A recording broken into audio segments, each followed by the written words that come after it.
A big-time leap in Americans 65 years and older using marijuana. New research says the percentage of older people using cannabis increased more than tenfold from 2015 to 2018. The study, published by the NYU Grossman School of Medicine, did not differentiate between medical and recreational marijuana use. The report says those 65 and older are using cannabis to treat a variety of long-term health conditions and symptoms common among that age group. In 2006, just 0.4% of seniors reported using marijuana products. By 2015, that number had jumped to 2.4%. And in 2018, 4.2% of those 65 and older reported using weed. Use was highest among women, racial and ethnic minorities, and married people. Also, there was a significant increase among seniors with diabetes using cannabis. NYU's Dr. Benjamin Hahn says diabetes is typically not a disease for which marijuana would be a recommended treatment. Joining me now, Dr. Andrew Peterson, who is with the University of the Sciences in Philadelphia. Doc, welcome to Chasing News. How are you?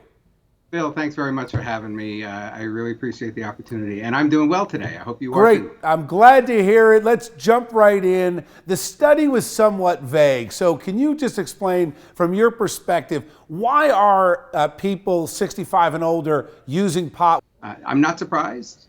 Over the past couple of years, we've had a lot of hype about medical marijuana, the benefits of cannabis, the benefits of CBD, THC, and things in a variety of disorders.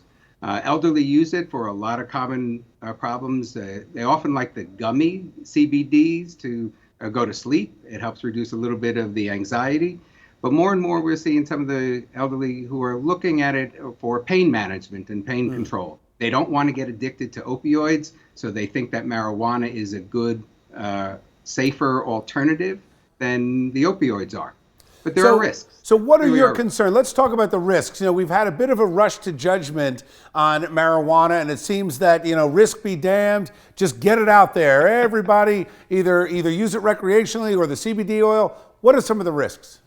So it really depends on the age group, but in the elderly, I worry about some of the cardiovascular risks of those individuals. So marijuana, pot, THC can increase your heart rate, can lower your blood pressure. It can have an opportunity to kind of create a spasm, a vasospasm, which is not a good thing in anybody. But in the elderly, those risks are there, and they may be a little bit more exaggerated because their bodies are not as resilient as a younger individuals. And oftentimes, they're the ones who don't bounce back quite as well as a 20 or 30-year-old. Thanks, Doc. Appreciate your time.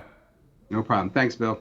Let's bring back tonight's A-plus panel. Joining us is Jeanette Hoffman, Republican strategist, and Bill Caruso, Democratic strategist. Do either of you have older relatives that are getting high? No. Not that I know Not of. that you're going to admit right here. Not that I know of. But not that anyone's admitted to. Anecdotally, anyway. I've talked to a lot of folks that have, in this age group, that have begun to experiment with this, with doctors' recommendations or endorsements, and that's a positive thing. But there's also, I mean, it's not just getting high, right? It might be using CBD oil or, you know, THC-infused products, right? There's all different ways to use legal marijuana, medicinal marijuana, and this study doesn't seem to differentiate. CBD oil, miracle. We give it to the dog. Really? Dog treats. It does. It has a profound impact for animals. Fantastic. Thanks.